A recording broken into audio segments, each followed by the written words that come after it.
Bismillahirrahmanirrahim.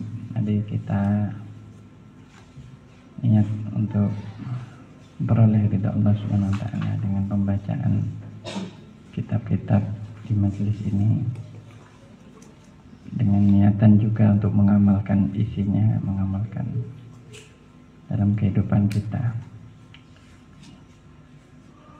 Di hadapan teman-teman ini ada kitab baru ya, Al-Adab Fiddin. Ini mengenai adab-adab dalam berbagai kehidupan yang penting kita ketahui.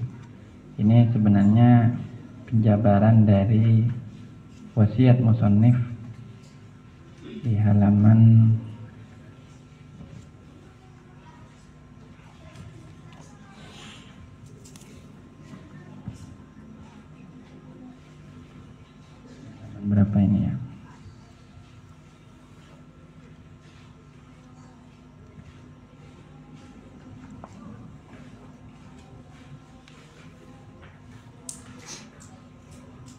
16 ya.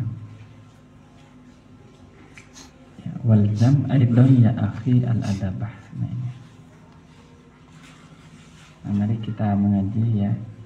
Kitab Al-Adab Fiddin ini ditulis sebagai bisa dibilang ringkasan, termasuk dari kitab Ihya Ulumuddin, ringkasan yang sangat-sangat padat ya, yang lebih luas di kitab Ihya, dan tentu juga sangat berguna bagi para pelajar santri seperti kita.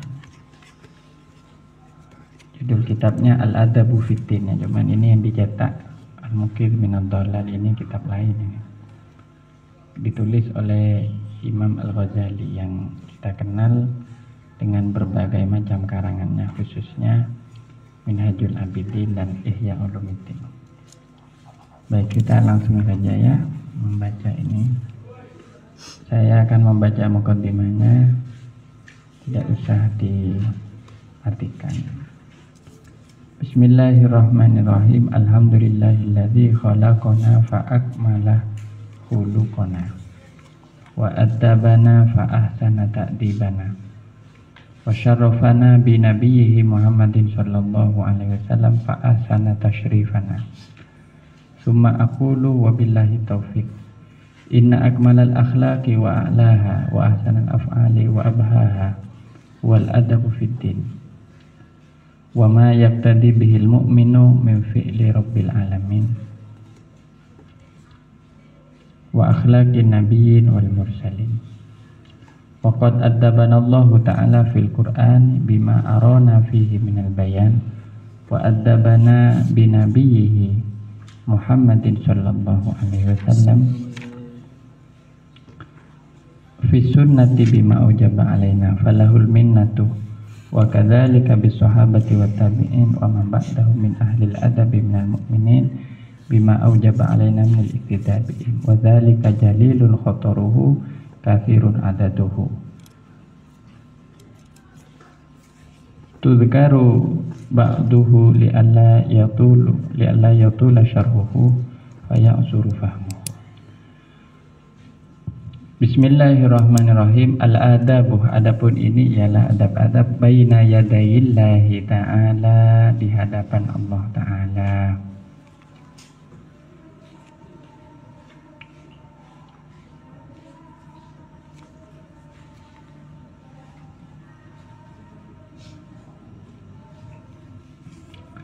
Adabul mu'minina, adapun adab-adab orang mukmin baina yadayillahi ta'ala, di hadapan Allah ta'ala.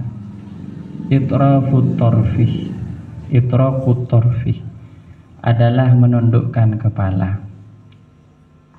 Itrafut torfi adalah menundukkan kepala. Wa jam'ul hammi, dan menghimpun al-hammi, perhatian. Wa dawamus sumti, dan terus menerus diam. Wa sukunul jawarihi, dan diamnya al-jawarihi anggota-anggota badan. Wa mubadaratu ibtithalil awamiri dan bersegera melaksanakan perintah-perintah, wajtina bil manahi dan menghindari atau menjauhi larangan-larangan. Wa qillatul i'tiradi dan tidak menentang, ya, artinya kepada takdir Allah, nanti diterangkan insyaallah. Wa husnul khuluqi dan bagusnya akhlak. Wa dawamudz dzikri dan terus menerus berzikir. Wa tanzihul fikri dan menyucikan fikiran. Wa taqyidul jawarihi dan membatasi anggota badan. Wa sukunul qalbi dan tenangnya hati. Wa ta'zimur rabbi dan mengagungkan Tuhan. Wa qillatul ghadabi dan mempersedikit amarah. Wa kitmanul hubbi dan menyembunyikan cinta. Wa dawamul ikhlasi dan terus menerus ikhlas. Wa tarkun nadhari dan meninggalkan pandangan ilal ashkhasi kepada pribadi-pribadi. Wa itharul haqqi dan mendahulukan kebenaran. Wal ya'su dan tidak berharap menjami'il khalqi dari seluruh makhluk. Wa ikhlasul amali dan mengikhlaskan amal. Wa sidqul qawli dan kejujuran dalam ucapan. Wa tanzihul itla'i dan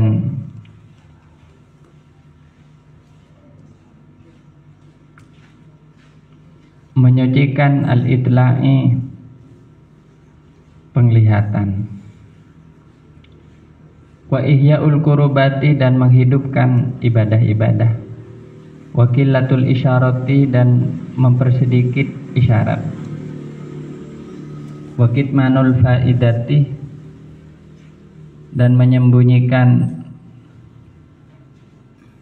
rahasia. Wal ghairatu dan bercemburu, ya. Dan cemburu ala tabdilil ismi atas mengganti nama. Wal ghadabu dan marah indantihakil maharimi ketika dilanggarnya hal-hal yang diharamkan. Wa dawamul haibati dan terus menerus merasa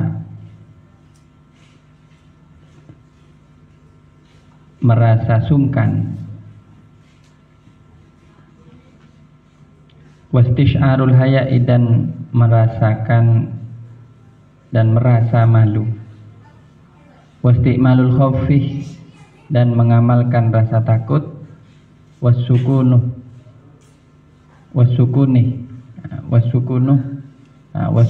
dan mengamalkan ketenangan. Sikotan karena percaya biddomani dengan jaminan.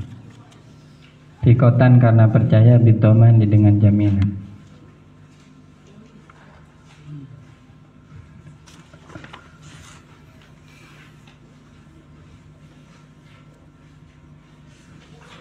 Watawakkulu dan adapun bertawakal ma'rifatun adalah mengetahui bihusnil ikhtiyari dengan bagusnya pilihan. Wa isbaghul wudu'i dan menyempurnakan wudu alal makarihi pada saat yang tidak menyenangkan. seperti dingin dan sakit ya. Wantidharu sholati, dan menunggu sholat ba'da sholati, setelah sholat. Warti'ashul qalbi, dan ciutnya hati ya. Khaufa fautil furosih, karena takut fautil furosih, akan hilangnya kesempatan. Wadawamut taubati, dan terus menerus bertaubat, khaufal israrih, karena takut terus menerus melakukan dosa. Wadawamut tasdiki, dan terus menerus meyakini akan kebenaran, bima, dengan sesuatu, ghabah, yang gaib.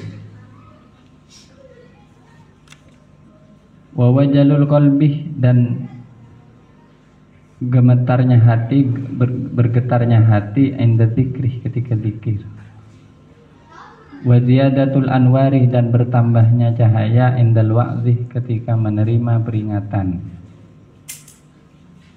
Wastish'aru tawakkuli, dan merasakan tawakal atau kepasrahan, indal faqati, ketika miskin. Wa ikhrajus shadaqati, dan mengeluarkan sedekah min ghairi bukhlin, tanpa kebakhilan, ma'al imkani, beserta kemungkinan.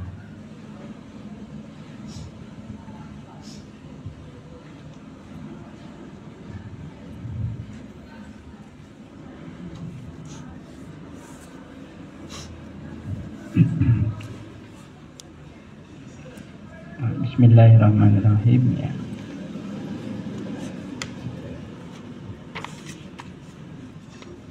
Tidak ada baunya ya, baygon ya, bisa dimatikan. Jadi kita ngaji ini Al-Adabu Fiddin ya, karangan Imam Al-Ghazali. Ini sebenarnya penyambung dari kitab Al-Minhaj Saniyah, karena di situ ada kata walzam ya akhi al-adabah gitu ya. Jadi ini uraiannya ya, alhamdulillah ini sudah difotokopi oleh teman-teman di sini. Nah, jadi kita ngaji satu persatu adab kita ini kepada Allah, adab kepada sesama, adab dalam berbagai keadaan. Di dalam bagian yang pertama ini kita sejenak ya memulainya dengan pembahasan yang paling penting, yaitu adab seorang mukmin di hadapan Allah Subhanahu wa taala. Artinya kita ini sebenarnya harus selalu merasa dilihat, diawasi, didengar, dilihat, diketahui oleh Allah Subhanahu wa taala. Nah, ini terlebih ketika kita melakukan ibadah atau zikir ya. Berdoa juga demikian seterusnya ya.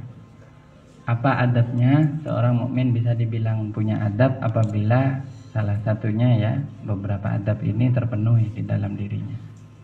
Pertama, dia menundukkan kepala. Ini. Kenapa? Karena adab zahir itu menggambarkan keadaan batinnya. Jadi itrakut torfi, jadi menundukkan kepala. Ya, sebagian para masyayikh itu bermacam-macam ya mengajarkan kita untuk menunduk ini. Ada yang sangat menunduk, ada yang biasa, tapi menundukkan kepala itu suatu adab. Jadi seperti sholatnya para sahabat itu, mereka melihat kepalanya itu lurus dengan ujung kakinya. Itulah sholat sahabat. nyaris antara dagu ini nempel ya kepada dada ini. Ini salatnya bersalah. Jadi ada juga di dalam fikih itu sunnah untuk melihat tempat sujud. Orang-orang salaf ya, para ulama salaf itu bahkan terbiasa melakukan ini bukan hanya ketika sholat ya, tapi bahkan ketika mereka bertamu, ketika mereka menerima tamu, mereka mengisi pengajian itu seperti ceritanya Kiai Mbah Mangli ya, itu beliau itu tidak pernah mengangkat kepala. Subhanallah ya, itulah akhlak di Kiai Jalal apa Kiai Mino, Kiai Hasim Mino itu begini ya, ada tentu ada keutamaan tersendiri ketika seseorang itu sering menundukkan kepala ketika sholat, khususnya dan zikir.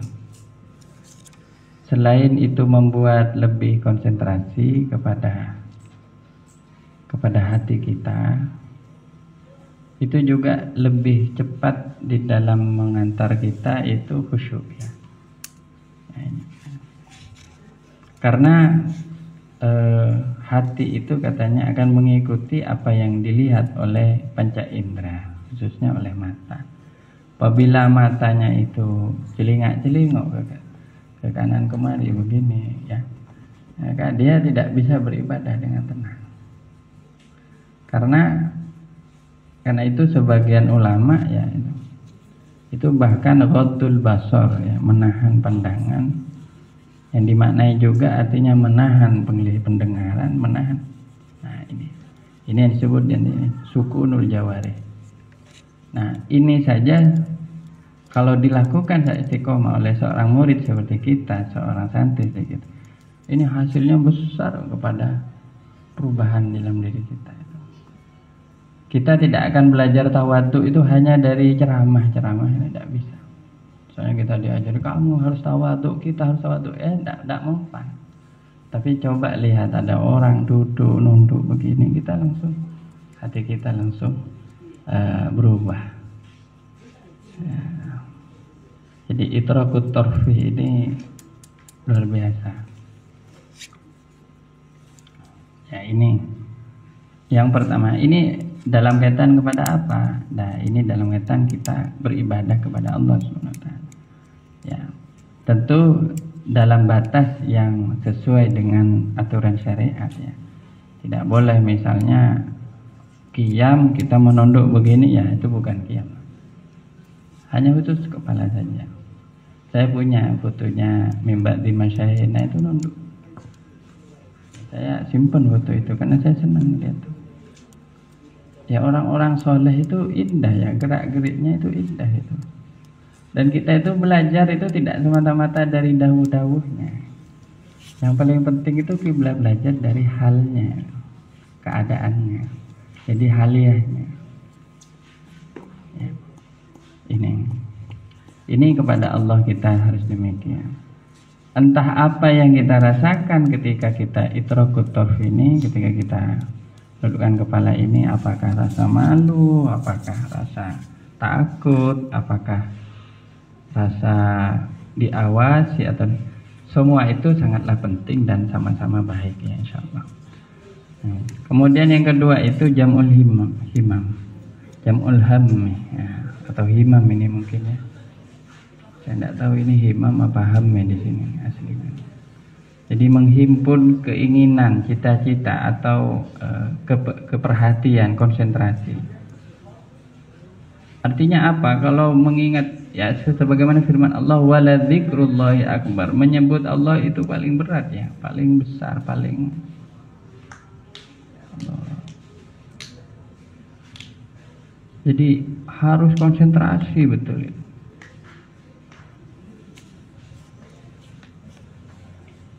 Terkadang untuk bisa menciptakan konsentrasi itu harus diulang-ulang gitu. Diulang-ulang ya. Ya, terkadang cukup satu kali, namun dalam keadaan konsentrasi itu tidak sampai berpikir yang lain itu. Nah, saya memberi semacam gambaran demikian. Ketika kita sholat atau di luar sholat kita zikir yang mutlak ya, yang umum itu. Karena zikir itu kan ada mutlak, ada muqayyad. Kalau yang mutlak itu yang umum, yang muqayyad itu seperti sholat. Itu zikir muqayyad karena diikat, dibatasi oleh gerakan. Kalau zikir yang mutlak, seperti kita boleh zikir dalam keadaan duduk, berbaring, atau berjalan, berdiri dan seterusnya, termasuk makan, minum kita juga zikir. Itu cenderung kita agak sulit untuk konsentrasi. Ya. Namun ini adab yang diajarkan oleh Ghazali ini. Ya. Ketika kita mencoba untuk konsentrasi, jam'ul ham. Ini caranya gimana? Yang ada di pikiran kita itu adalah pertama dari diri kita dulu. Gimana aku ini kepada Allah? Dan ini memang boleh, bahkan diharuskan. Kita menghayati, membayangkan bahwa Allah ada di depan kita. Meski Allah tidak terikat oleh jarak. Kalau dibilang di depan ini kan rasanya tidak pantas kepada Allah. Karena Allah itu munazzah, maha suci dari segala arah. Tapi engkau menyembah kepada Allah ka'annaka tarahu. Gitu. Seakan-akan engkau melihatnya. Nah, dan karena penglihatan kita ada di depan, ya kita memiliki pemikiran seakan-akan. Sekali lagi pakai kata seakan-akan. Jangan dibilang Tuhan ada di depan saya, jangan bilang begitu, tidak boleh. Itu secara akidah keliru. Tapi coba agak maju ya, teman-teman, agak maju sini. Agak maju sini, biar agak terisi di sini.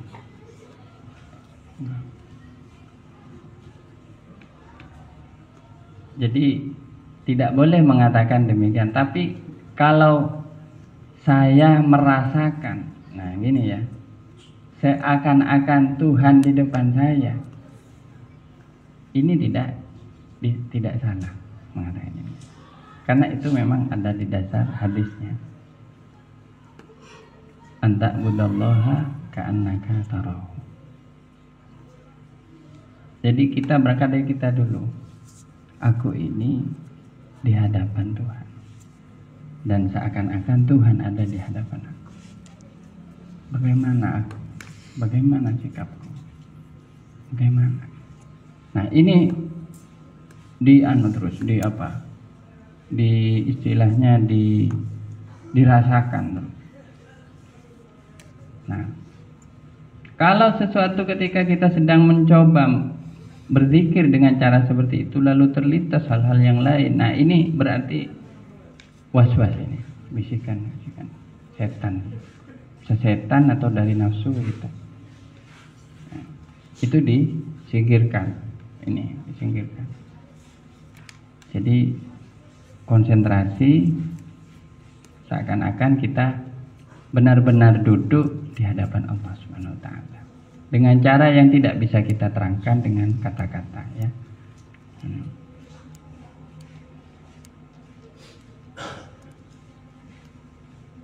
Kita dilihat oleh Allah tapi kita tidak bisa menggambarkan bagaimana Allah melihat kita. Kita didengar oleh Allah tapi kita tidak bisa membayangkan bagaimana Allah mendengar kita. Bahkan kita di doa kita itu dibalas oleh Allah, namun kita tidak bisa mendengarkan dan membayangkan bagaimana Allah membalas doa kita. Itulah munajat. Ya Allah, seandainya saya boleh memilih misalnya begini, tiba-tiba ada perasaan bagaimana, kita tidak bisa membayangkan wah ini jawaban Tuhan kepada saya, nggak bisa begitu, tapi kita yakin bahwa Tuhan menjawab kita. Tapi kita tidak boleh membayangkan bagaimana Tuhan menjawabnya dengan kata-kata, bunyi dan seterusnya. Itu tidak mungkin terjadi kepada Allah Subhanahu wa Ta'ala. Tapi yakinlah bahwa Tuhan membalas jawab doa-doa dan munajat kita itu. Ya. Makanya memang diperintahkan oleh baginda Nabi ya. Gimana itu tafarrohu min dunyakum. Ambillah kamu waktu kamu menjauh dari kehidupan dunia kamu untuk kamu berdoa kepada Tuhan kamu. Jadi memang perlu sekali-kali kita itu uzlah itu dah. Meski yang dibilang uzlah itu bukan berarti kita mengunci pintu nggak keluar kamar 24 jam. Bukan berarti kita lalu antisosial ya, bukan seperti itu. Uzlah itu adalah mengambil waktu di waktu-waktu utama ya untuk kita semata-mata menghadapkan diri kita kepada Allah Subhanahu wa Ta'ala. Ya. Sehingga kita meninggalkan kesibukan kita, aku ingin punya waktu khusus dengan Tuhan saya. Nah, ini uzlah. Dan kita harus punya waktu itu ya. Entah kapan, silahkan Anda pilih waktu itu. Entah berapa lama, silahkan dipilih waktu itu. Tapi jangan sampai selama 1 minggu, 1 hari Anda tidak punya waktu itu sehingga kehidupan Anda gersang. Ya, karena kalau kehidupannya gersang itu karena kurang punya waktu untuk benar-benar berdoa kepada Allah SWT dan berzikir.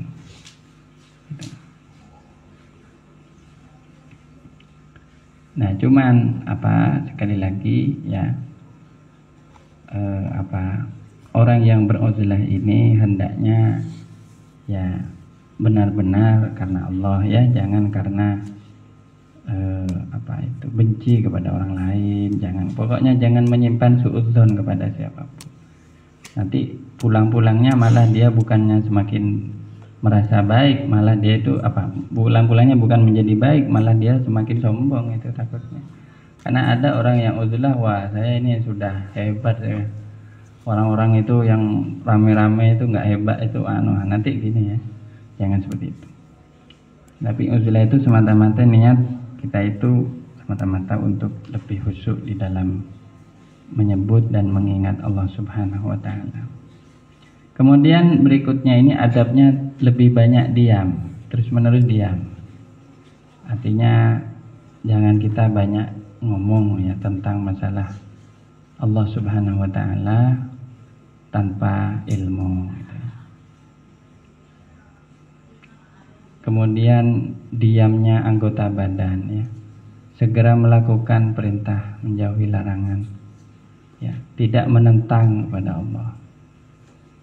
Bagusnya akhlak, terus berzikir, membersihkan pikiran ya, membatasi gerakan ya, tenangnya hati, mengagungkan Tuhan dan seterusnya. Ini beberapa hal. Saya ingin memberi catatan ini dulu ya. Kitmanul hub. Nah ini ya, menyembunyikan cinta. Nah ini artinya apa? Kita tidak boleh mengatakan, apalagi kepada orang yang baru kita kenal, orang yang sudah kita kenal saja tidak boleh kita mengatakan aku sedang cinta kepada Tuhanku gitu. Ya tidak boleh. Jadi kalau kita punya perasaan dilanda rasa cinta, rasa rindu kepada Allah, itu jangan diceritakan kepada siapapun. Ya. Ini katanya Imam Ghazali, ini kenapa? Ini termasuk adabnya. Dan ya semoga kita diberi perasaan seperti itu ya. Karena orang kalau sudah ibadah lalu sampai punya perasaan al-hub ya, cinta, itu seakan-akan tidak bisa dikontrol, lalu dia ingin ngomong kepada semua orang. Ya. Nah ini yang harus diredam. Jadi jangan sampai dia membocorkan cinta dia kepada Allah Subhanahu wa Ta'ala. Ya. Ini juga terkait dengan poin wakit manul faidah. Faidah itu artinya apa? Apa yang dia dapatkan dari zikirnya itu jangan langsung diungkapkan. Misalnya, ya, aku itu tadi berzikir lalu kok aku merasa begini ya, akhirnya buyar itu. Nah, seakan-akan pengalaman bersama Allah Subhanahu wa Ta'ala itu memang tidak boleh diungkapkan dengan kata-kata. Makanya inti dari tasawuf itu sebenarnya adalah menjaga rahasia. Ya, kalau kita tidak pandai menjaga rahasia, yang ada adalah fitnah atau keburukan yang menyebar kemana-mana. Dan bukti bahwa seseorang itu cinta kepada Allah, ya tentunya adalah menjalankan semua apa yang dicintai oleh Allah. Sebagaimana hadis, salatun mangkunna fihi wajada halawatal iman. 3 perkara, barang siapa dia mendapati 3 perkara itu di dalam dirinya, maka dia akan mendapatkan manisnya iman. Ya.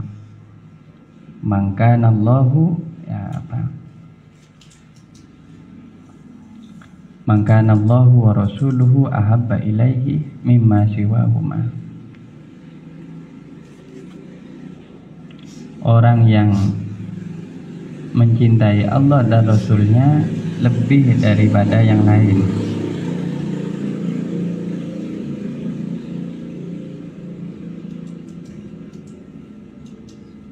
Wa ayyuhibbal mar'u wa ayyuhibbal mar'a la yuhibbuhu illa lillah. Dan dia mencintai orang lain, ya entah siapa, kecuali dia tidak mencintainya kecuali karena Allah. Wa yakraha ayyauda fil kufri kama yakrahu ayyuqdhafa finnar. Dan dia itu tidak mau kembali ke kufuran sebagaimana dia tidak mau kembali kepada api neraka atau dilemparkan ke dalam api neraka. Jadi ini manisnya iman katanya.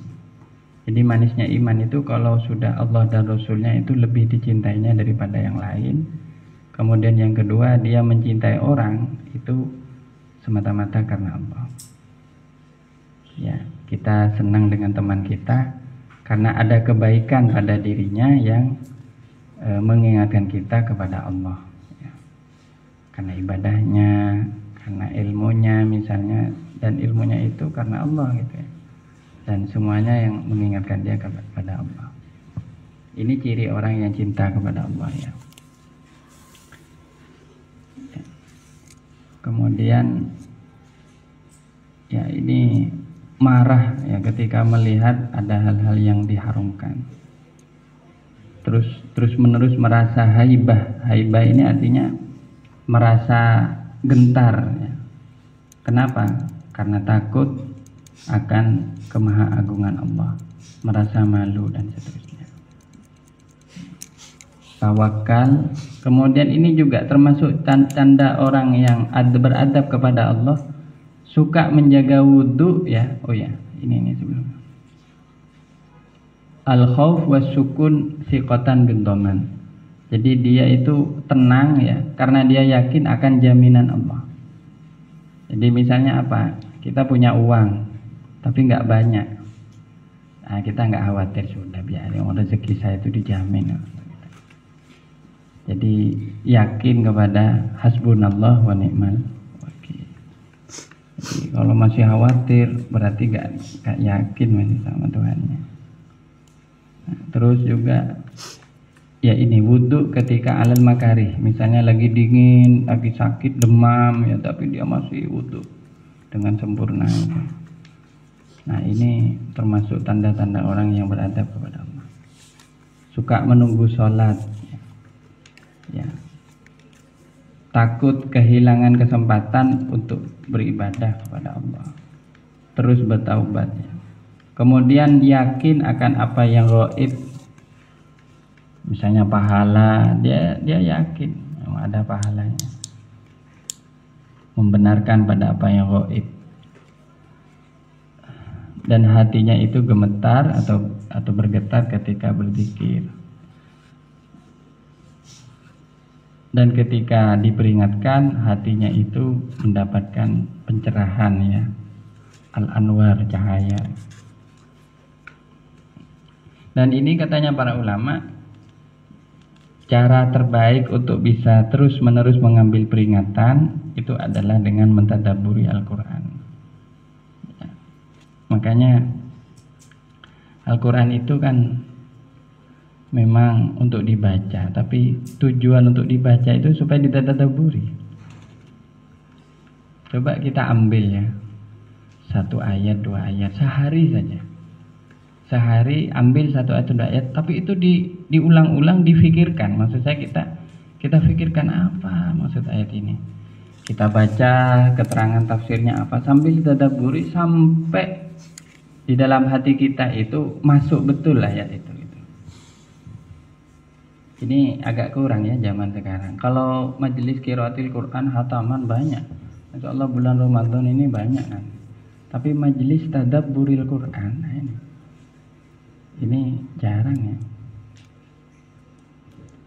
Makanya kalau mau ya kita adakanlah itu tartil majelis tilawatil Quran wa tadabburil Quran itu. Nah, tapi kalau tilawah bisa cepat. 1 juz bisa sekali duduk 1 juz. Tapi kalau tadabbur mungkin kita butuh waktu berjam-jam hanya untuk 1 ayat atau 2 ayat saja. Nah, kalau belum sampai merasakan diperingati oleh Al-Quran, berarti kita belum sampai pada ini al-anwar indal wa'd ini ya. Jadi merasakan ada tambahan pencerahan ketika diperingatkan. Dan seterusnya ya. Jadi bermacam-macam tingkatan adab, itu juga tingkatan orang beriman di dalam imannya kepada Allah Subhanahu wa taala. Oke, dilanjut dulu. Adabul alim, adapun adab-adabnya orang yang berilmu. Nah, kita ini kalau diamanai satu ilmu oleh Allah, itu apa adabnya ya? Luzumul ilmi, tetapnya ilmu, menetapi ilmu atau tetapnya ilmu, wal amali, dan mengamalkan bihi dengan ilmu, wadawamul waqari, dan terus menerus dalam keadaan tenang atau penuh penghormatan. Al-waqar itu penuh penghormatan. Waman utakabburi, dan mencegah takabur, sombong. Watarkud du'ai, dan meninggalkan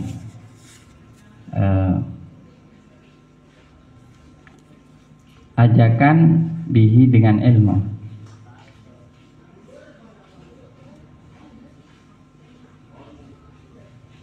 Artinya apa? Tidak sombong dan tidak mengajak-ngajak orang itu karena ilmunya gitu. Nih aku nih pinter ini, ayo kamu belajar sama aku gitu. Bukan gitu ya. Warifku bil muta'allimi, dan bersikap lemah lembut bil muta'allimi kepada orang yang belajar. Wata'anni, dan ya tidak terburu-buru bil muta'ajrifi, dengan orang-orang yang apa itu, orang-orang yang gagap ya.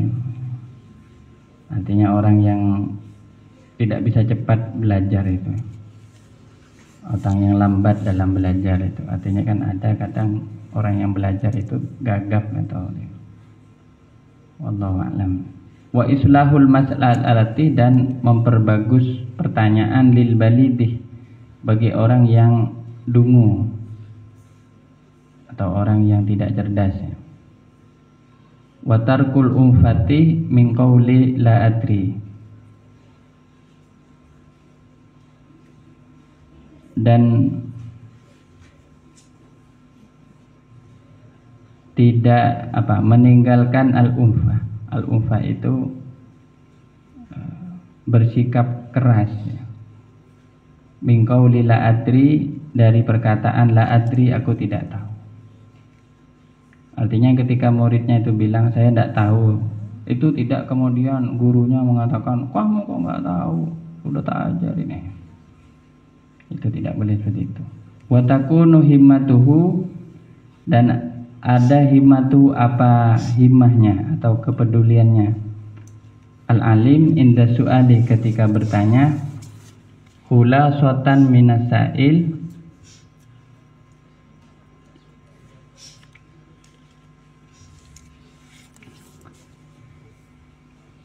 khulasatan kepada satu khulasah,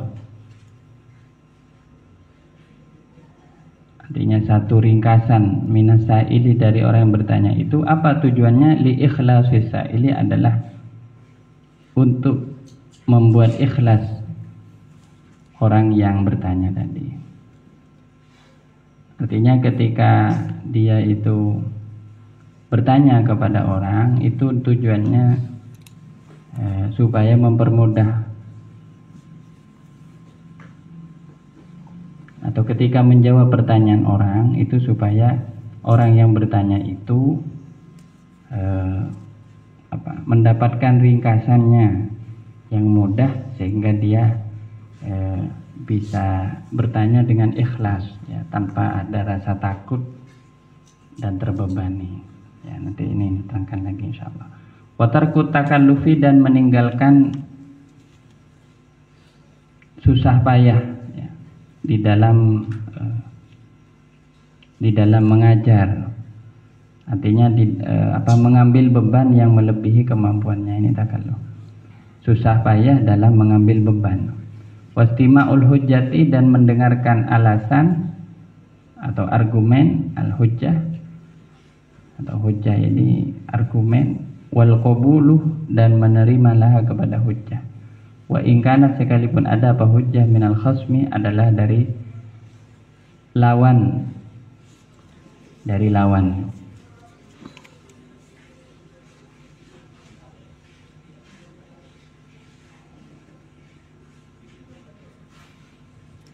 Nah, ini adabnya orang punya ilmu, ya. Jadi kalau punya ilmu ya harus diamalkan, katanya Ghazali yang pertama. Jadi jangan dilepas antara ilmu dan amal. Kemudian harus sikapnya penuh hormat kepada siapapun, termasuk kepada murid-muridnya. Kemudian tidak boleh takabur, ya. Tidak boleh menunjukkan kehebatannya dan mengakui kehebatan itu di hadapan orang. Kemudian tidak mengajak orang itu karena ilmunya, tapi mengajak karena Allah, ya. Nah, sekarang kan agak repot, ya. Sekarang itu pendidikan kita itu sudah sangat komersil, ya. Sehingga kalau kita lihat di mana-mana ada iklan, ingin pintar matematika, belajarlah kontak saya, kontak person saya, gitu ya. Jadi mempromosikan diri sendiri. Sebenarnya itu merendahkan derajat kita juga, ya. Jadi begini, orang alim itu jangan mencari murid sebenarnya. Biarlah murid yang mencari. Kenapa? Karena orang alim itu ibarat sumber mata air, sumur. Biarkan orang yang mencari sumber itu. Jangan sampai orang alim itu mengatakan, aku ini sumur, ayo datangi saya. Nah, takutnya yang datang ini orang yang justru berbahaya, gitu loh. Orang yang punya niat yang gak baik, kan gitu. Dan itu yang banyak terjadi zaman sekarang. Kalau dulu ya orang alim itu bahkan sembunyi dulu, karena kalau dikejar semakin lari. Seperti ceritanya Imam siapa itu, Hasan Al Basri apa siapa itu. Pernah beliau itu ngaji, beliau bilang cukup ini sudah ya 3 orang yang ngaji, 3 orang. Begitu ada lagi yang datang, beliau langsung menutup majelisnya. Nah, saya bukan Imam Hasan Basri, Imam siapa saya lupa. Apa Sufyan Ats-Tsauri apa sih? Siapa salah satu ulama. Jadi beliau itu bilang, saya nggak mau terkenal dengan ilmu saya ini gitu. Jadi beliau ada yang ngaji 3 orang sudah cukup itu. Ketika ada yang ngaji lebih banyak lagi, beliau itu segera menutup majelisnya, lari langsung. Tutup pintu langsung dari rumahnya. Bilang, saya bukannya gimana, saya bukannya nggak mau ngajar kalian, cuman saya takut kalau tambah besar majelis ini, saya itu tambah banyak dihisab oleh Allah. Gara-gara saya semakin populer dengan ilmu saya. Ini orang dulu begitu. Kalau orang sekarang kan enggak. Kalau melihat majelisnya kecil, kecewa. Aduh, kok murid saya cuma 2 orang. Tapi kalau lihat majelisnya banyak, 40 orang, 100 orang, apalagi 1000-an orang, wah bangga. Berarti aku ini sukses gitu. Nah, itu enggak gitu. Ini watarkut doa ibi. Jadi ya, ilmu itu intinya jangan dipakai untuk mengajak orang kepada dirinya gitu. Ya, kalau orang benar punya ilmu, dia seandainya diminta untuk mengajar kepada seseorang, dia akan ajari berapapun yang dia datang. Makanya ya ini latihan ikhlas juga ya. Ya, kalian ditanya, Ustaz mau nggak saya Anda berkenan nggak kalau ngajar? Untuk berapa orang? Yang belajar cuma saya. Oh privat, oh iya. Ya, ayo boleh ya. Ya gitu. Nah, kemudian harus bersikap lembut dengan pelajar, orang yang belajar. Ya, tidak terburu-buru mengajari orang yang lemah dalam belajar. Ya, tidak marah ya ketika ada orang mengatakan saya nggak tahu dan seterusnya. Ini tidak takalluf ya, tidak terlalu ngoyo ya. Harus begini, kalau nggak begini wah gagal. Nah, jangan gitu, takalluf.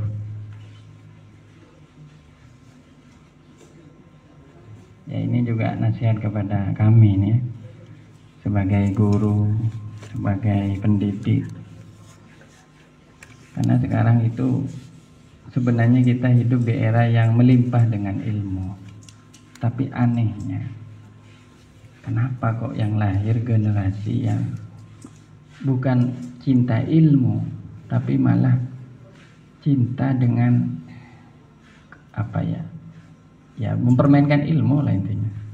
Nah ini kenapa pertanyaan? Mungkin karena ilmu itu disampaikan dengan takalluf ini, dengan terlalu membebani. Makanya saya suka ya, sebagian masyayikh itu kemarin itu ada majelis hataman Sahih Bukhari 9 hari di pondok pesantren Bumi Sholawat Sidoarjo, pondok pesantrennya Kiai Agus Ali Masyhuri.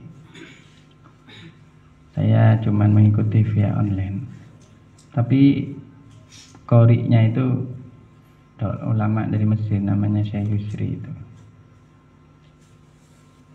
Beliau itu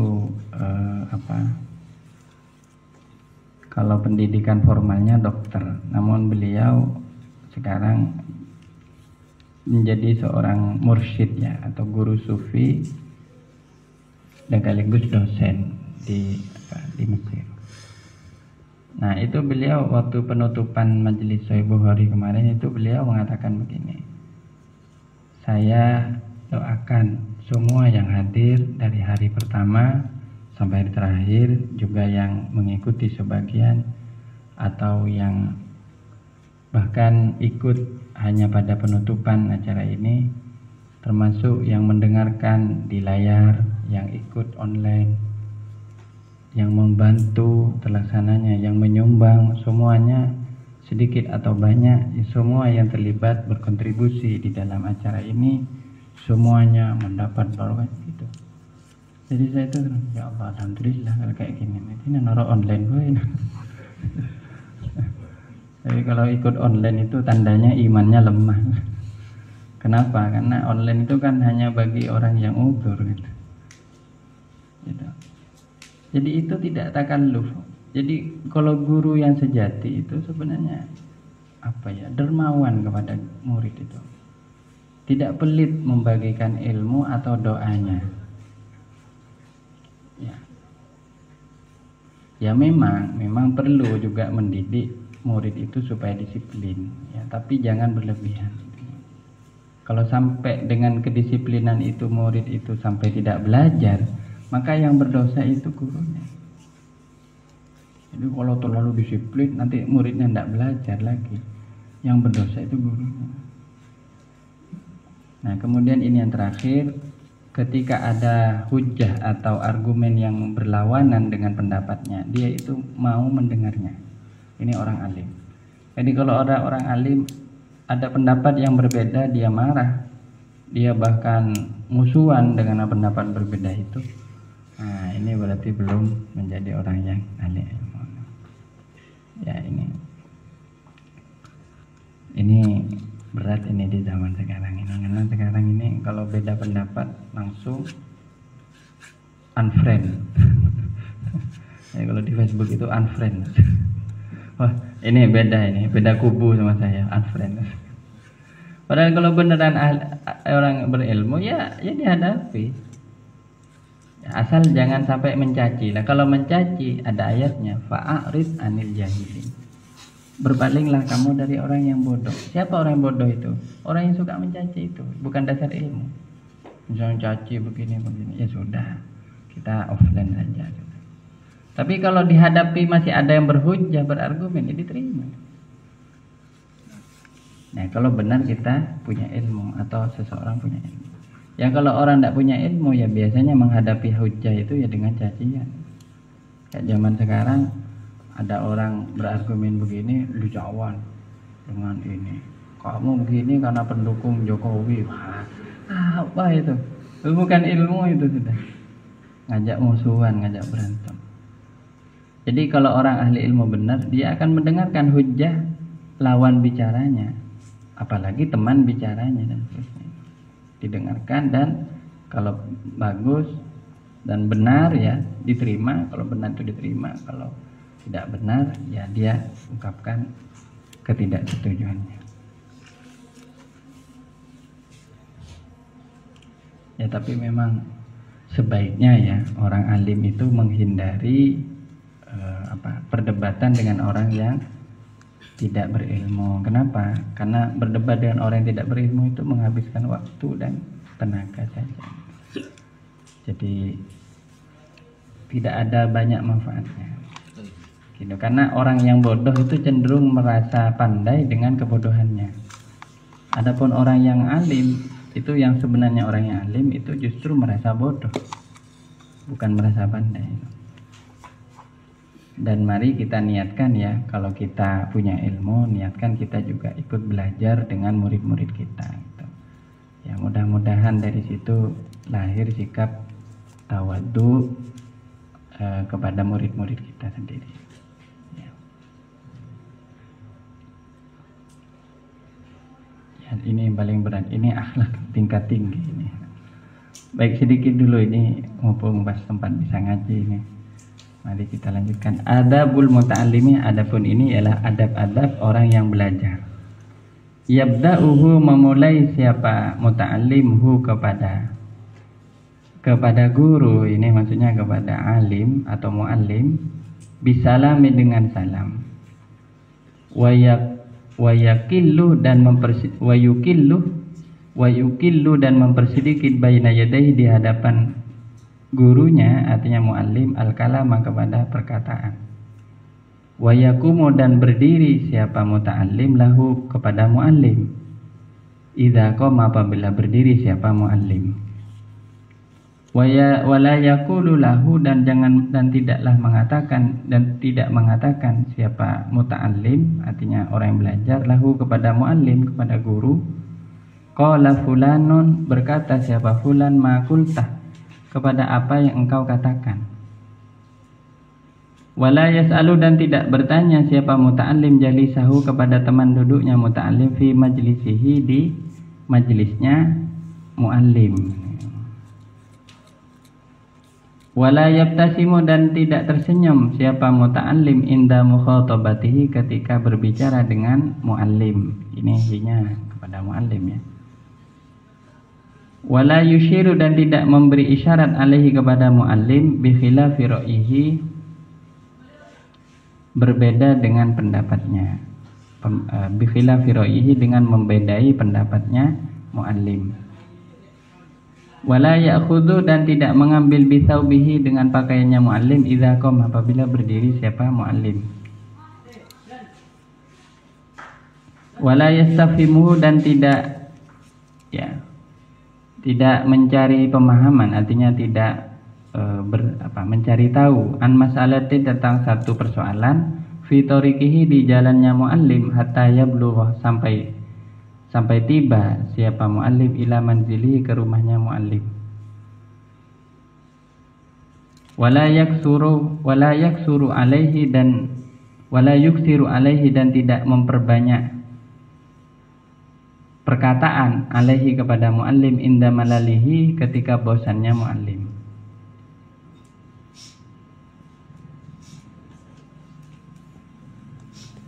Allahumma sholli ala sayyidina Muhammad.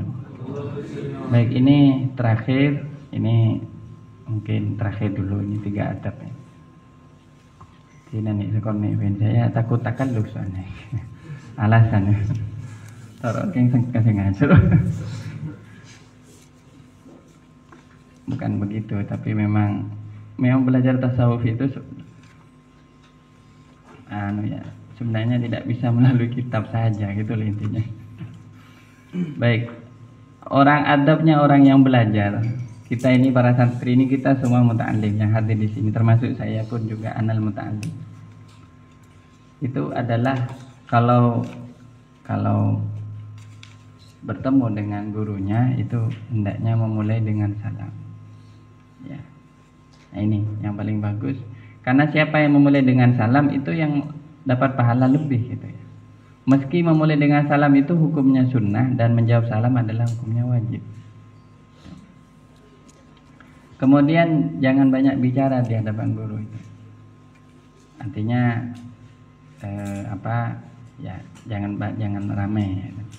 Kemudian berdiri ketika gurunya sudah berdiri. Ya, jadi begini. Kalau gurunya berdiri baru kita berdiri. Nah, kalau gurunya duduk baru kita duduk. Kan ada gurunya masih berdiri, muridnya duduk dulu. Nah, itu. Jadi kalau guru kita duduk baru kita duduk. Kalau guru kita berdiri baru kita berdiri. Ini apa ya kok sampai sedetail ini? Ini memang begini ajaran Islam memang ya. Ini sampean itu kayak cari di referensi di barat apa ya, cari di kepustakaan apa ya, nggak nemu yang kayak gini. Dan ini Imam Al-Ghazali ini menulis ini, beliau adalah rektor Universitas Nizamiyah di Baghdad. Di zamannya itu beliau itu rektor, beliau profesor, guru besar, sampai kemudian beliau meninggalkan jabatan itu lalu beliau uzlah dan hidup menjadi seorang sufi yang total. Ini Imam Ghazali menulis ini dari pengalamannya bergaul dengan banyak pelajar dan orang-orang ulama di zamannya itu. Makanya ini bukan hasil teori, ini pengalaman. Jadi akhlak beliau kepada gurunya. Dan tidak mengatakan begini kepada guru, mohon maaf guru, ini pendapat ini sudah pernah dibilang sama siapa. Ada orang yang sudah lebih dulu bicara tentang itu, saudara. Jadi seakan-akan mementahkan gurunya itu seakan-akan pendapatnya bapak ini sudah kadaluarsa. Ini sudah dibantah oleh riset. Nah, jangan begitu. Nah, nanti coba kita terapkan bagaimana kalau di kampus itu. Karena paling berat ini. Karena mengatakan fulanun qala fulanun maqulta. Fulan atau orang lain itu sudah pernah mengatakan apa yang jenengan katakan. Nah, caranya begini, kalau kita tidak ingin menyinggung perasaan guru kita. Karena ini konteksnya bisa menyinggung kan. Karena dengan mengatakan seperti itu seakan-akan apa pendapat guru itu sebenarnya seakan-akan sudah ketinggalan gitu. Nah, ini yang su'ul adab atau kurang baik adabnya kepada guru. Caranya bagaimana? Misalnya ya, ketika guru berpendapat, ada seorang dosen, guru, pengajar atau siapapun ya, yang namanya guru orang yang sedang membawakan ilmu untuk kita. Kemudian menurut saya begini. Terus kira-kira ada nggak yang menemukan referensi yang lain? Nah, Anda nggak apa-apa, jangan malu. Kalau ada masalah ilmu itu harus tampil gitu ya. Saya, oh ya silakan, siapa misalnya, mohon maaf,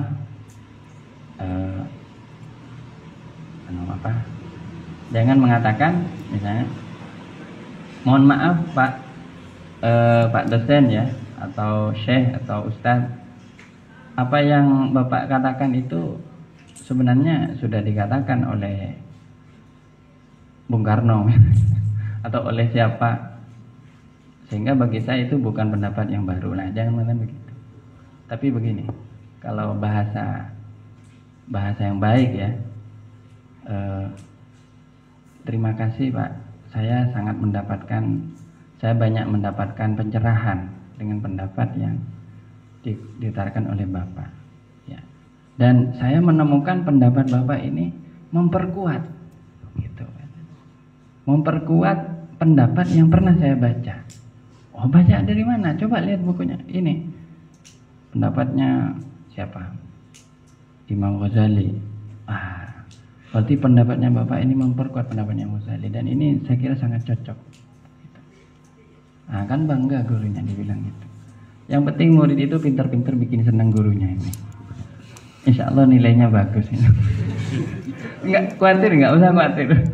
Insya Allah nilainya bagus. Kalau perlu nanti kamu masih single apa sudah punya gitu. Nah, itu bonus itu ya. Masih single Pak. Wah, saya punya anak perempuan. Anda kalau belajar di negeri itu adat, kebiasaan atau culture budayanya itu beda-beda. Di Jerman ya, di Jerman ini tanda kalau orang sudah diterima oleh gurunya itu diundang makan malam. Itu Jerman. Jadi Anda kalau kuliah dengan seorang dosen, lebih-lebih profesor, kemudian Anda itu sudah diterima oleh dia, itu dia akan ngasih waktu. Mas, sampean minggu depan ada waktu kosong nggak? Itu kodenya begitu. Oh iya, ada apa bro? Hadir ya ke rumah saya, kita makan malam bareng. Itu kodenya. Lah sampean terus bilang, mohon maaf bro, saya ada acara. Oh, blacklist kan? Nah, ya itu. Nah, ternyata diajak ke rumahnya. Terus, ya ini bahasa basinya kalau di Barat ya, di kultur akademik orang Barat. Karena setiap kultur budaya itu tidak sama. Kayak di Indonesia, di Barat tidak sama. Ini sekelumit sedikit sekali dari yang saya tahu. Itu lalu begitu sudah makan malam, nah, oh ini perkenalkan putri saya. Nah, hati-hati. Hati-hati. Kalau sudah seperti itu kode itu sudah. Ya, itu kode kuat itu. Nah, ya, tapi kan syukur-syukur siapa tahu muslimah kan. Ya, oh ya. Nah, Anda semakin ibaratnya langsung naik pangkat Anda itu. Gitu. Langsung biasanya apalagi profesor itu bilang kepada rektor, saya punya mahasiswa cerdas sekali. Disertasinya atau tesisnya tentang ini. Bagus. Oh, besok diundang. Wah, Anda besok langsung jadi dosen. Yang awalnya mahasiswa 1 kali 24 jam sudah berubah jadi dosen. Ya, terkadang banyak yang seperti itu. Nah, ya tentu ya membahagiakan guru itu adalah satu kelebihan yang baik ya. Tapi jangan sampai berlebihan juga. Intinya jangan sampai terkesan kayak menjilat ya atau membuat guru itu. Tapi intinya seperti itu ya, bahagiakan, senangkan guru kita kalau kita bisa, asal juga jangan sampai menyinggung perasaannya. Nah ini intinya kalau kita mendapati pendapat guru kita itu adalah pendapat yang sudah biasa ya, sedangkan kita sudah banyak tahu, maka kita katakan seperti itu ya, jangan kita mentahkan atau kecewakan beliau. Ya.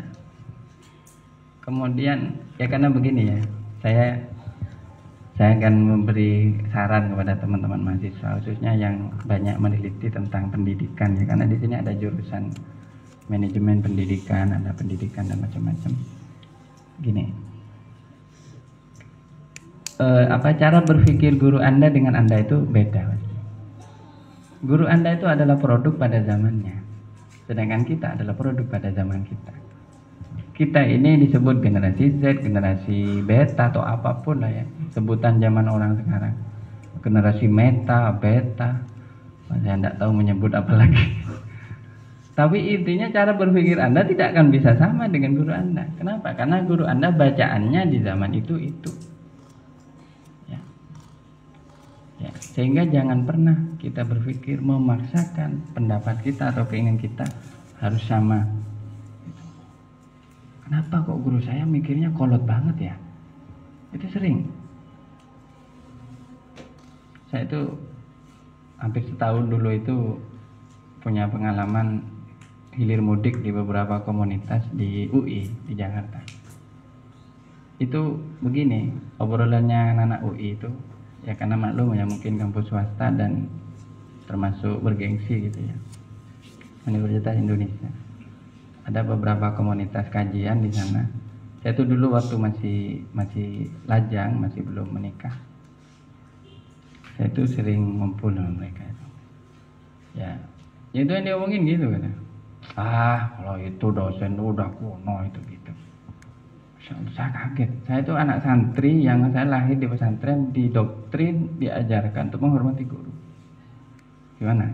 Hidup di lingkungan yang guru itu kayak dianggap kolot dan seterusnya. Ini benturan betul kepada saya. Saya waktu itu cuma diem. Ya kita hargailah gitu kalau saya kan. Tapi teman-teman saya itu yang bukan santri, kebanyakan ada beberapa bukan itu anak santri, bukan santri mereka nggak tahu dunia pesantren dan macamnya. Itu biasa mengkritik dosennya, itu istilahnya menghibah gitu ya, di luar forum, di luar kampus. Maksudnya ketika mereka nongkrong sambil ngerokok, sambil ngopi kadang. Mereka sudah panas diskusinya kadang kan soal apa, teori apa begini tuh.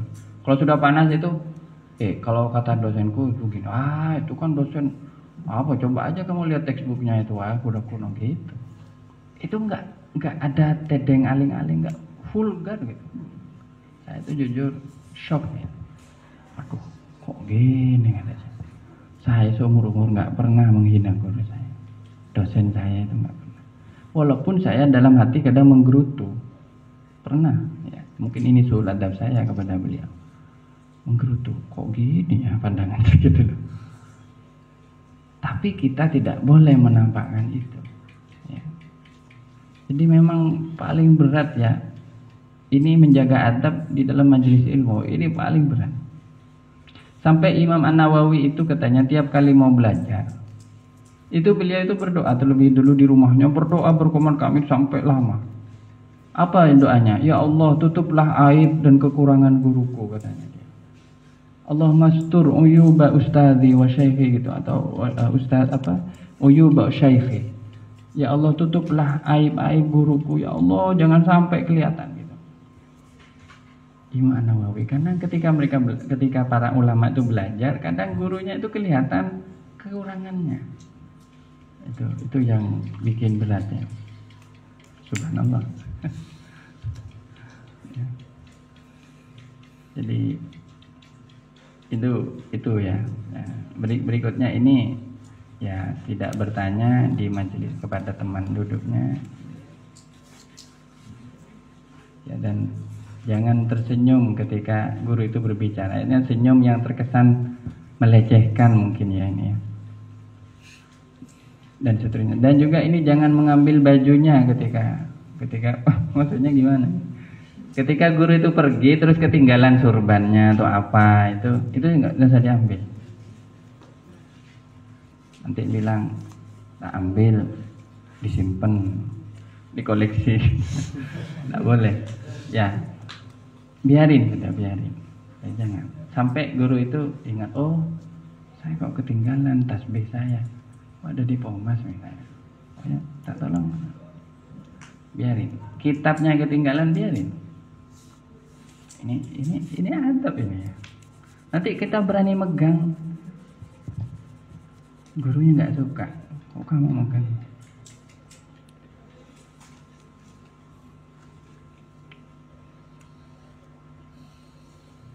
Dan seterusnya. Kemudian jangan bertanya tentang satu masalah di jalannya guru. Artinya guru itu masih jalan, sambil tanya. Ya, sampai dia simpan dan seterusnya. Dan jangan banyak bertanya atau banyak ngomong ketika guru itu sedang lelah atau sudah bosan gitu ya. Artinya sudah kelihatan dari rautnya sudah capek, masih aja ngajak diskusi. Itu nanti gurunya itu bilang takutnya menjawab dengan jawaban-jawaban yang tidak tepat itu. Ya, ini banyak sekali detail Imam Al-Ghazali ini. Kalau dikaji, insya Allah semua peri kehidupan kita itu ada adabnya, insya Allah. Ya, mungkin itu dulu ya sebagai pengantar. Untuk sesi berikutnya ini banyak wasiat pembahasan yang sebenarnya sangat praktis ya, sangat bisa langsung diamalkan, dan memang tujuan dari tasawuf itu untuk diamalkan. Dan tentang istighfar itu berapa wasiat yang mungkin belum bisa diingatkan ya pada saya itu dari wasiat. Mungkin sebelum kita akhiri saya kasih kesempatan bertanya, silakan, atau mungkin memberikan kisah-kisah atau pengalaman-pengalaman pribadi yang bermanfaat untuk kita ambil pelajarannya bagi kehidupan kita berikutnya. Dan nanti kita juga persiapan masuk bulan Ramadan ini, saya kira apa program kita kan gitu ya. Saya kira selain program yang datang dari pesantren atau yang sudah diprogramkan oleh pondok pesantren, kita juga harus punya program mandiri ya. Selama bulan Ramadan, apa inisiatif kita untuk mengisi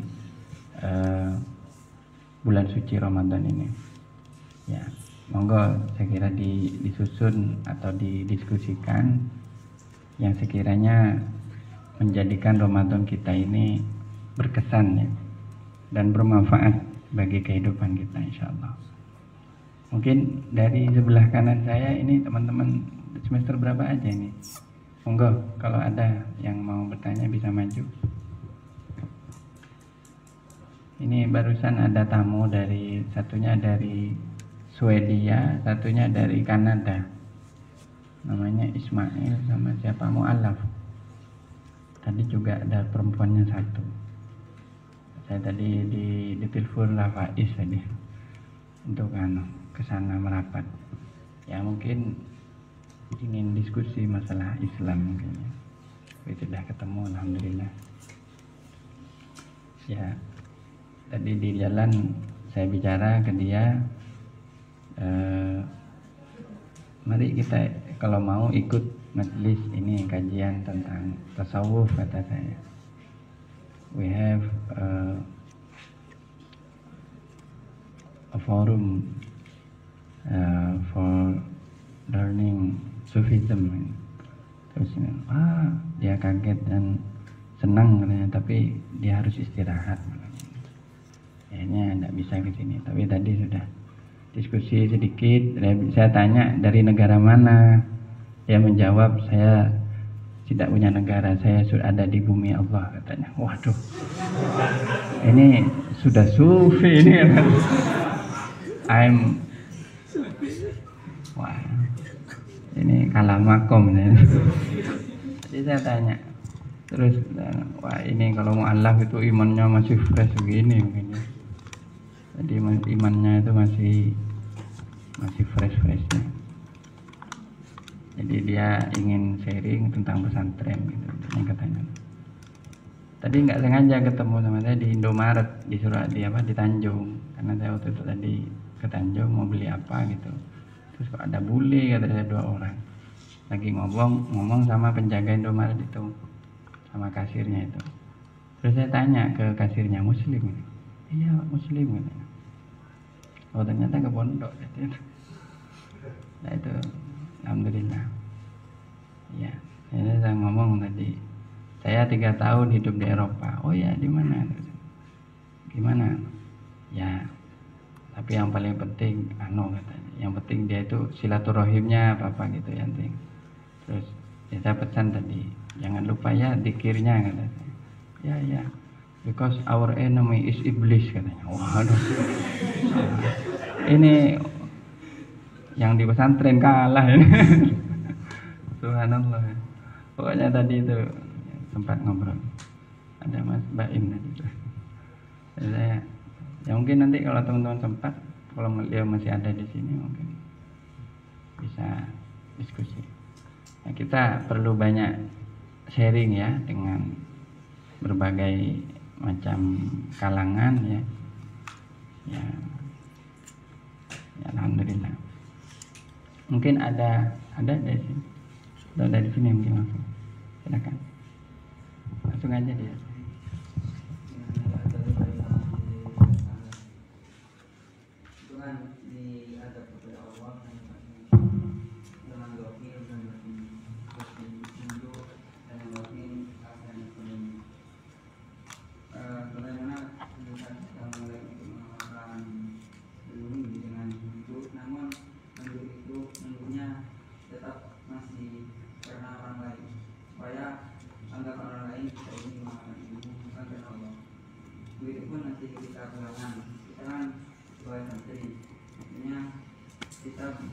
Berusaha bagaimana agar masyarakat lebih baik dengan bentuk dan tidak bisa kan merasa itu tidak kita tidak karena Allah orang lain.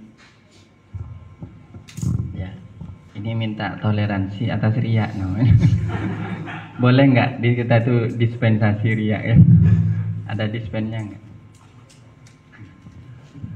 Begini ya, saya kira gini, kita itu belajar ikhlas, dan untuk belajar ikhlas sedikit ada riya itu masih diperkenankan. Kenapa? Lebih baik seperti itu daripada sama sekali kita tidak belajar untuk menunduk dan seterusnya.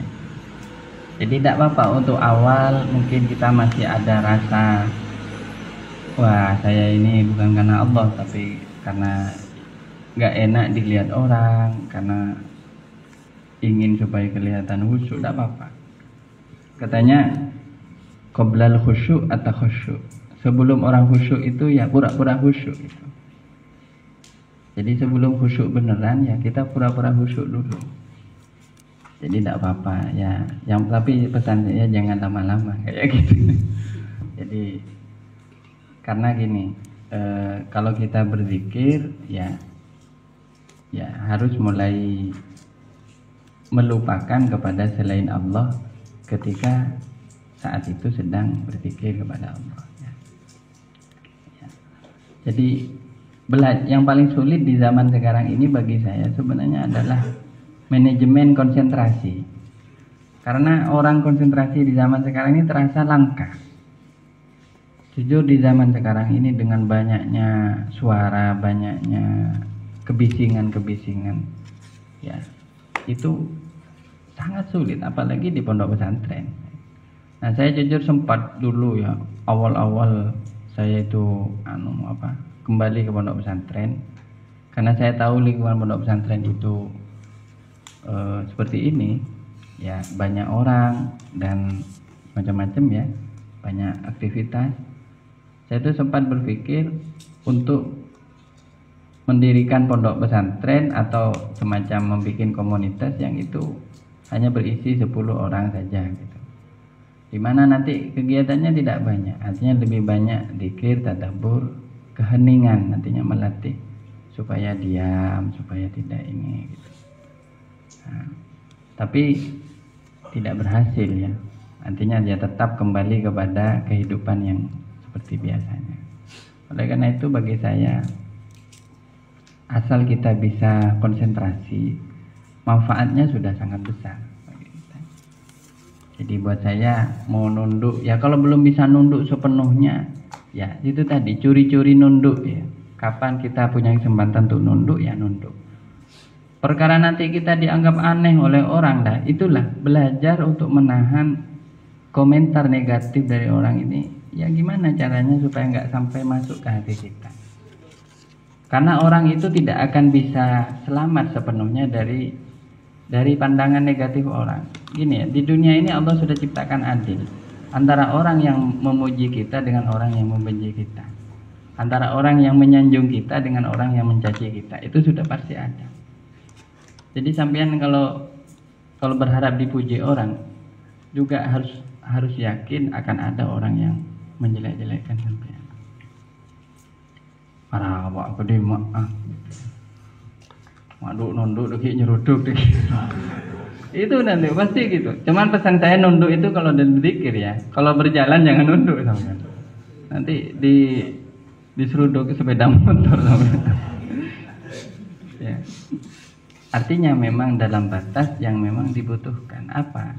Ketika kita sholat, berzikir, itu kan momen-momen saat-saat kita itu butuh konsentrasi yang khusus gitu.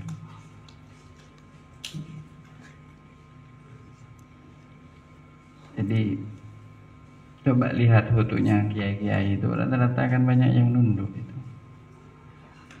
Saya itu jarang ngelihat foto kiai yang pandangannya ke depan begini, jarang. Rata-rata begini atau begini gitu. Rata-rata begitu. Bahkan katanya ada yang mengatakan kalau semakin dalam nunduknya itu semakin tinggi kewaliannya, katanya gitu. Ada yang mengatakan demikian, Allahu a'lam. Tapi yang jelas menunduk itu adalah akhlaknya para nabi, para rasul, akhlaknya para ulama. Ya. Tapi saya punya fotonya membak di Masyaihina itu sedang menunduk begini tuh, indah sekali. Ada juga foto macam-macam ya. Dan itu belajar, itu pembelajaran akhlak. Ya nggak apa-apa. Coba sampean latihan nunduk dulu coba. Sudah bisa nunduk atau belum? Tapi jangan nunduk karena saya sedang sakit leher ya. Kalau sedang sakit leher itu beda itu. Baik, ada lagi mungkin? Silakan dari sini. Mohon maaf saya nggak kelihatan semua ini teman-teman.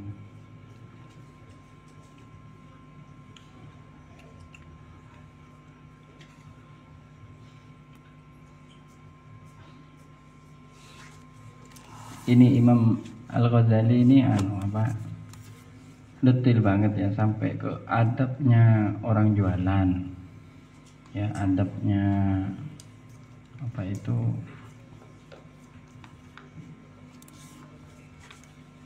adabnya tukang masak macam-macam lengkap ya. Ya, adabnya apa aja ini? Imam, adab masuk kamar mandi.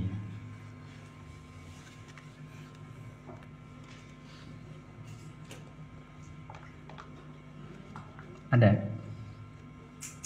Tidak ada ya. Kalau tidak ada kita ihtitam itu. Ada? Ada lagi? Mungkin dari belakang itu ada? Enggak ada, enggak.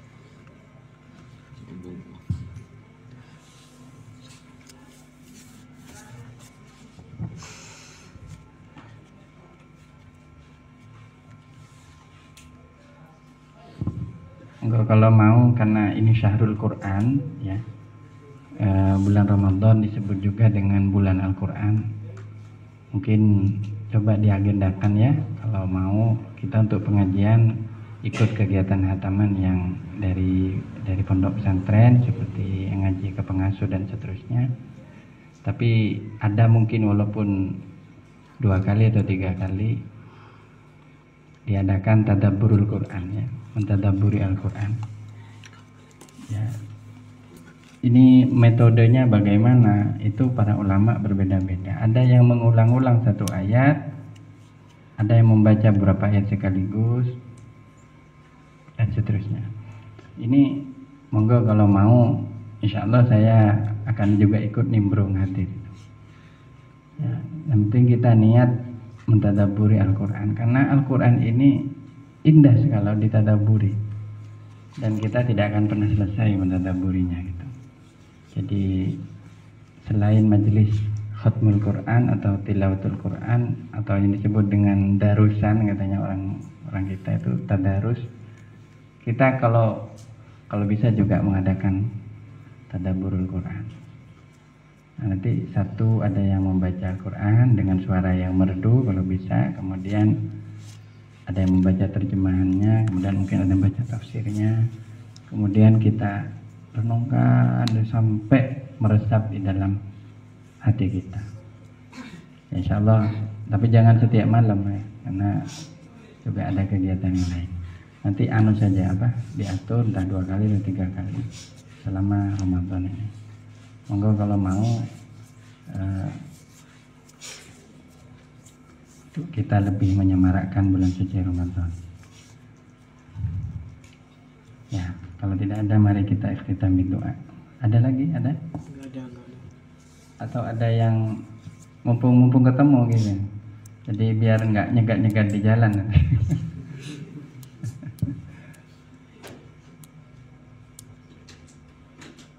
Mungkin yang dari pers ya, atau ada yang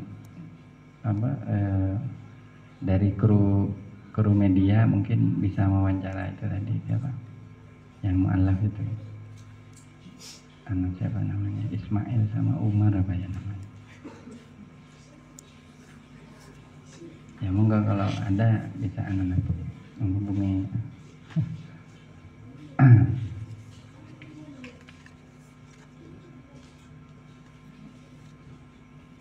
Alhamdulillah ya, bersyukur kepada Allah, banyak hal yang sebenarnya kita peroleh, banyak hal yang ya kalau tidak ada mari kita ikhtitam berdoa. Mungkin ada sosialisasi dari Pak Jasri ya, informasi? Tidak ada Pak? Untuk teman-teman lama Ramadan dengan?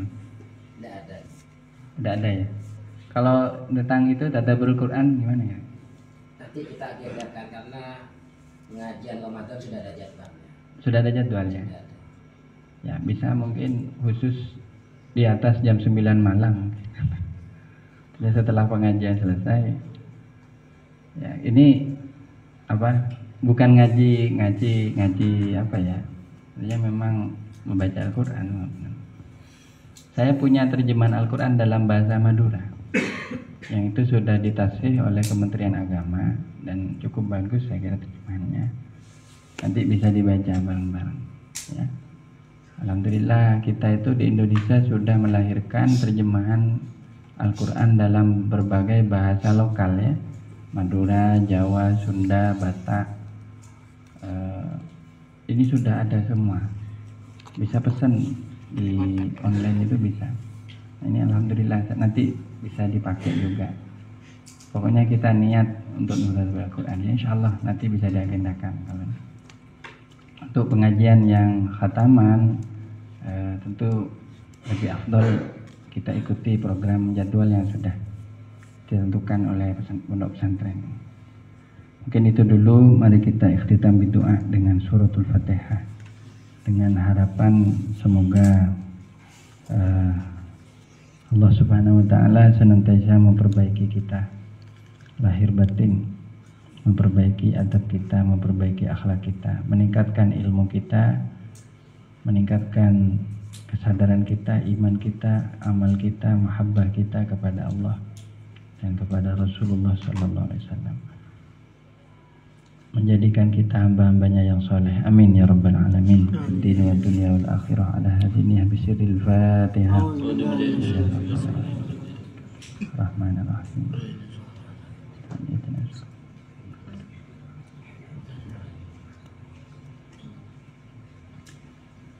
Kita itu ya kalau sedang beribadah kepada Allah, sebisa mungkin sikap kita itu seperti mesin yang rusak ya, yang dibawa kepada bengkel.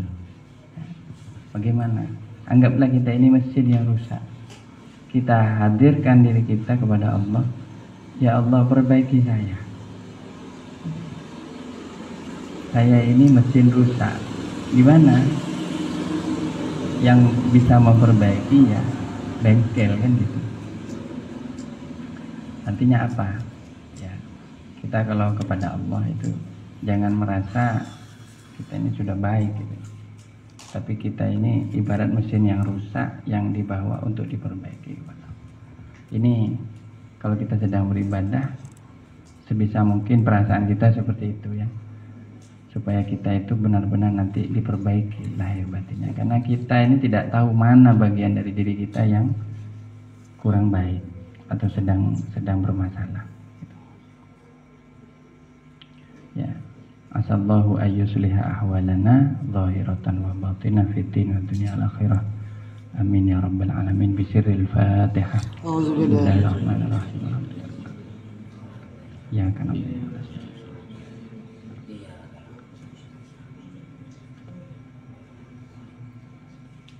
Bismillahirrahmanirrahim. Alhamdulillah rabbil alamin. Hamdan yuwafi ni'amaka. Ya Allah, ya Allah, ya Rabbana lakal hamdu. Kama yanbaghi li jalali wajhikal karim wa 'azimi. Lakal hamdu hatta tarda wa lakal hamdu idza radita wa lakal hamdu ba'da. Allahumma shalli ala sayyidina Muhammadin tibbil qulubi wa dawaiha wa afiyatil abdan wa shifaiha wa nuril absar wa dhiaiha wa ala alihi. Allahumma shalli ala sayyidina Muhammadin salatan taj'aluna biha min ahli al-ilmi zahiran wa batinan wa tahsyuruna bi'ibadika shalihin fi dunyana wa ukhrana wa ala alihi wasallam. Allahumma shalli salatan kamilah wa sallim salaman tamman ala sayyidina Muhammadin alladhi tanhallu bihil uqad wa tanfariju bihil kurab wa tubda bihil hawaij wa tunalu bihil raghaib wa husnul khawatim wa istasal ghamamu biwajhil karim wa ala alihi washabihi fi kulli. Ya Hayyu ya Qayyum ya Dzal Jalali wal Ikram, la ilaha illa anta bi rahmatika nastaghith min 'adzabika nastajir, la takilna ila anfusina wa la ila ahadin min khalqika tarfata 'ain wa aslih lana sya'nana kullah bima aslahta bi ibadaka shalihin wa aslih lana sya'nana kullah bima aslahta bi ibadaka shalihin. Allahumma jammilna bil afiyati was salamah, Allahumma jammilna bil afiyati was salamah wa haqiqna bit taqwa wal istiqamah wa haqiqna bit taqwa wal istiqamah wa a'idna min mujibatin nadamah. Allahumma faqihna fid din, Allahumma faqihna fid din wa 'allimna ta'wil. Allahumma iftah 'alaina futuhal 'arifin. Rabbi zidna ilma, Rabbi zidna ilma, Rabbi zidna ilma. Allahumma anfa'na bima 'allamtana wa 'allimna ma yanfa'una wa zidna ilman nafi'a. Allahumma inna ala dzikrika wa syukrika wa husni ibadatik. Allahumma inna ala dzikrika wa syukrika wa husni ibadatik. Rabbana la tuzigh qulubana ba'da idh hadaitana wa hab lana min ladunka rahmah innaka antal wahhab. Rabbana hab lana min azwajina wa dhurriyyatina qurrata a'yun waj'alna lil muttaqina imama. Rabbana hab lana min ladunka rahmah wa hayyi' lana min amrina rasyada wa hayyi' lana min amrina rasyada. Allahumma barik lana fima baqiya min syahri Sya'ban wa ballighna Ramadan. Allahumma barik lana fima baqiya min syahri Sya'ban wa ballighna Ramadan wa ballighna Ramadan ya Allah bi rahmatika ya arhamar rahimin. Wa sallallahu ala sayyidina Muhammadin wa ala alihi wa sahbihi wasallam. Subhana rabbika rabbil izzati amma yasifun wa salamun alal mursalin walhamdulillahi rabbil alamin. Subhanakallahumma bihamdika asyhadu an la ilaha illa anta astaghfiruka wa atubu ilaik. Astaghfiruka wa atubu ilaik. Wala haula wala quwwata illa billahil aliyyil azim. Wassalamun alal mursalin walhamdulillahi rabbil alamin. Bisirril Fatihah. Bismillahirrahmanirrahim. Rahmanirrahim. Maliki yaumiddin. مولاي صل وسلم